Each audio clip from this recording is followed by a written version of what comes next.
Assalamualaikum warahmatullahi wabarakatuh. Salam kenal untuk rekan-rekan sekalian. Perkenalkan, nama saya Eni Suryani. Saya adalah mahasiswa Magister Administrasi Publik Universitas Sultan Ageng Tirtayasa Banten. Saat ini saya sedang menjalani semester 3 dan sedang membuat video untuk ujian tengah semester mata kuliah e-governance. Pada video kali ini saya akan membahas terkait dengan IT governance untuk institusi publik. Bismillahirrahmanirrahim. Baik, sebelum kita memulai analisis terkait dengan IT governance untuk institusi publik, ada baiknya kita mengetahui terkait dengan pengertian dari e-government maupun e-governance dan IT governance. Kita mulai dari pengertian e-government atau electronic government atau pemerintahan secara elektronik. Menurut Von Hall dan Wang tahun 2004, e-government adalah penggunaan TIK atau teknologi informasi komunikasi secara strategis dan terkoordinasi dalam administrasi publik maupun dalam pengambilan keputusan politik. E-governance atau tata kelola secara elektronik yaitu keputusan-keputusan yang diambil yang memastikan adanya alokasi penggunaan teknologi informasi dalam strategi organisasi.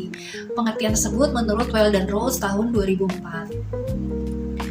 IT governance menurut Weil dan Rose tahun 2004 itu adalah penentuan keputusan-keputusan dan model akuntabilitas untuk mendorong perilaku yang diinginkan dalam penggunaan teknologi informasi. Pada video kali ini saya akan membahas terkait dengan IT governance untuk institusi publik yaitu Badan POM atau kita kenal sebagai Badan Pengawas Obat dan Makanan Republik Indonesia. Badan POM merupakan lembaga pemerintah non-kementerian yang menyelenggarakan urusan pemerintahan di bidang pengawasan obat dan makanan.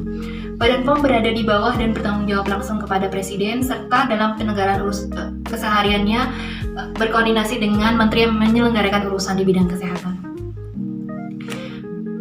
Berikut struktur organisasi dari Badan POM yaitu manajemen puncak adalah kepala Badan POM diikuti oleh 6 eselon 1 yaitu inspektorat utama, yang kedua adalah sekretaris utama, yang ketiga adalah deputi bidang pengawasan obat nafsa serta zat terapeutik, yang keempat adalah deputi bidang pengawasan obat adisional, kosmetik serta suplemen kesehatan, yang ketiga adalah deputi bidang pengawasan pangan olahan, serta yang keempat adalah deputi bidang penindakan. Pusat-pusat yang ada di Badan POM itu langsung berada di bawah Badan POM. Salah satunya adalah Pusat Data dan Informasi Obat dan Makanan atau biasa disingkat sebagai Pusdatin. Pusdatin ini merupakan unit kerja di Badan POM sebagai layanan satu pintu terhadap data dan informasi yang ada di Badan POM. Pusdatin dipimpin oleh seorang kepala Pusdatin, di bawahnya adalah kepala subbagian tata usaha dari Pusdatin, selanjutnya di bawahnya langsung adalah ketua tim, dan jabatan fungsional. Menurut Weil dan Rose, IT governance atau tata kelola TI yang efektif itu bisa menjawab 3 pertanyaan. Pertanyaan pertama adalah apa? Yaitu keputusan apa yang diambil agar terciptanya efektivitas manajemen serta efektivitas penggunaan teknologi informasi. Yang kedua adalah who atau siapa, yaitu siapa yang membuat keputusan terkait dengan teknologi informasi. Yang ketiga adalah how atau bagaimana pembuatan keputusan tersebut dan bagaimana monitoring terhadap keputusan tersebut. Untuk dapat menjawab pertanyaan pertama dan kedua yaitu keputusan apa yang dibuat dan siapa yang membuat keputusan itu, maka dapat dimonitor melalui matriks Government Arrangement Matrix yang dikembangkan oleh Weil dan Rose tahun 2004. Pada kolom mendatar atau horizontal, kita dapat melihat 5 keputusan penting yang perlu dibuat, yaitu yang pertama adalah IT Principle, yang kedua adalah IT Arsitektur, yang ketiga adalah IT Infrastruktur, yang keempat Business Application Needs, serta yang kelima adalah IT Investment and Prioritization.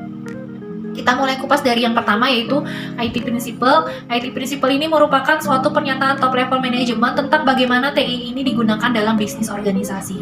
Yang kedua adalah IT Arsitektur, yaitu tadi sistemnya sudah kita tetapkan, prinsip-prinsip sistem TI-nya sudah kita tetapkan, dan untuk yang IT Arsitektur ini bagaimana kita mengintegrasikannya dan mendefinisikannya dalam standarisasi dalam sistem.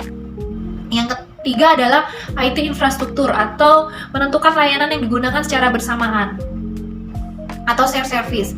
Yang keempat adalah Business Application Needs, yaitu menentukan pemenuhan kebutuhan aplikasi bisnis dengan membangun aplikasi bisnis yang perlu diadakan atau dikembangkan oleh teknologi informasi. Yang kelima adalah IT Investment dan Prioritization, yaitu ini adalah mana yang perlu diprioritaskan serta berapa anggaran yang diperlukan terkait dengan TI tersebut. Kelima dasar ini sangat penting dipahami oleh petinggi-petinggi organisasi agar dapat menjadi bagian dari good good corporate governance. Sedangkan pada baris vertikal kita mengenal adanya archetype pengambil keputusan, yaitu sebagai berikut. Yang pertama adalah yang bisnis monarki, yaitu jajaran direksi atau top manajemen. Yang kedua adalah IT monarki, yaitu jajaran tim teknologi informasi. Yang ketiga adalah feodal, yaitu setiap divisi atau unit bisnis yang membuat keputusan sendiri secara independen. Yang keempat adalah federal, yaitu kombinasi antara kantor pusat dengan unit bisnis atau satuan kerja dengan atau tanpa melalui teknologi informasi. Yang kelima adalah IT duopoly, yaitu teknologi informasi dan salah satu antara top manajemen atau pemimpin unit organisasi, pemimpin unit bisnis. Yang keenam adalah anarki, yaitu pengambilan keputusan secara independen oleh individu atau kelompok-kelompok kecil.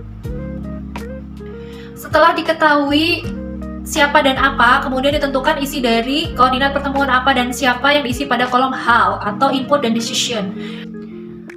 Berdasarkan matriks governance arrangement matrix yang dikemukakan oleh Will dan Rose yang tadi sudah saya sampaikan, dapat saya lakukan analisa terkait dengan 3 pertanyaan tadi, yaitu what, who, dan how dari sisi vertikal maupun horizontal, serta hubungan antara vertikal dan horizontal tersebut.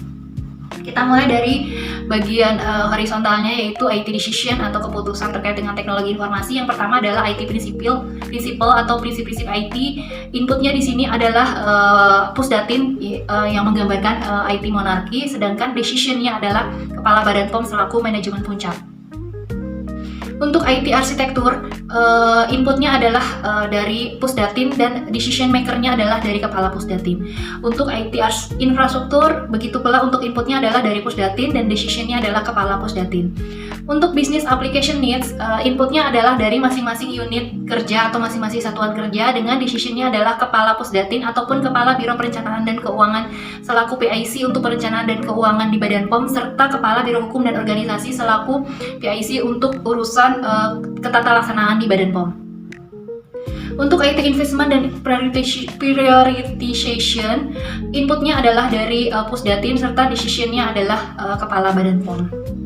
Berdasarkan governance arrangement matrix yang sudah saya paparkan tadi, maka saya bisa berkesimpulan bahwa Badan POM itu masuk ke dalam tipe federal archetype, yaitu di mana pusat dan unit bisnis atau satuan kerja itu berkoordinasi dengan atau tanpa melalui teknologi informasi.